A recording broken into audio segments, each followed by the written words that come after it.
All right, so I got to explain my logic on Scroll because everybody's going to think I'm crazy. So I bought a bunch of it, and this is why.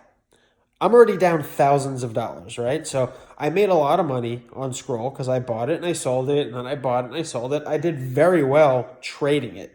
And then I took a big chunk of that profit and I put thousands of dollars back into it so I can hold it as a long term investment because, like everybody else, it was a very, very promising long term potential, long term project to hold.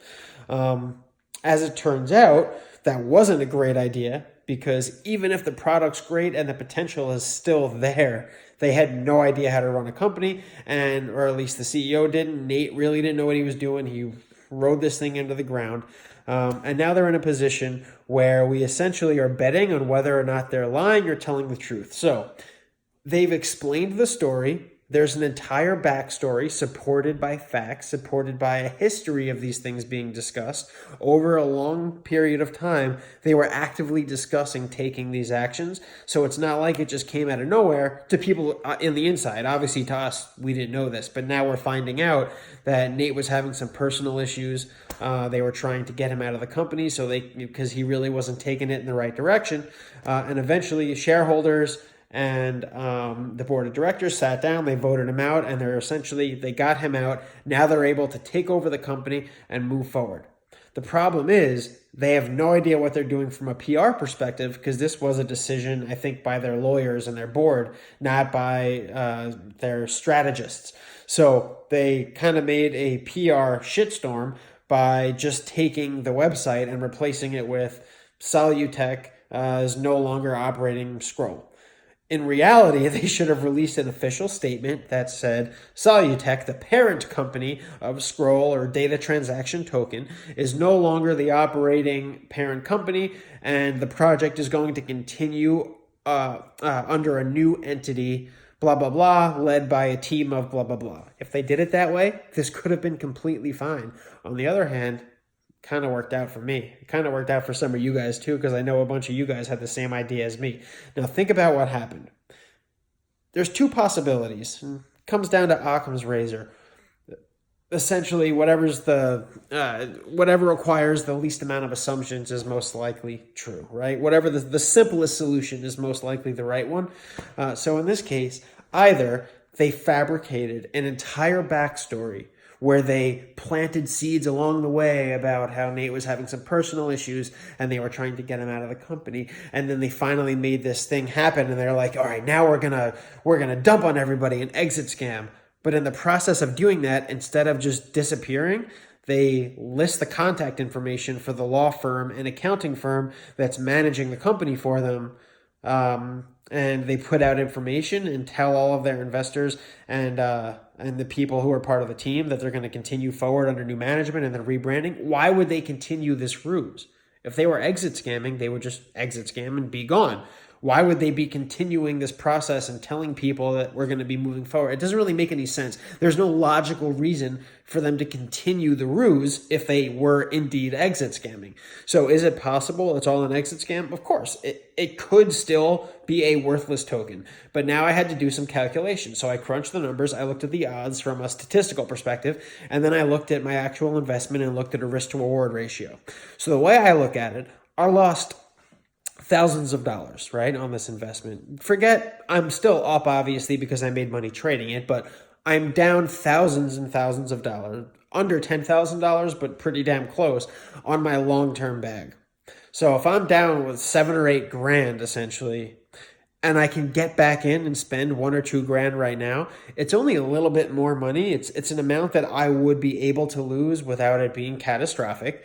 But think about the potential upside. So the downside, if it really is worthless and it ain't coming back, I'm going to lose a little bit more money.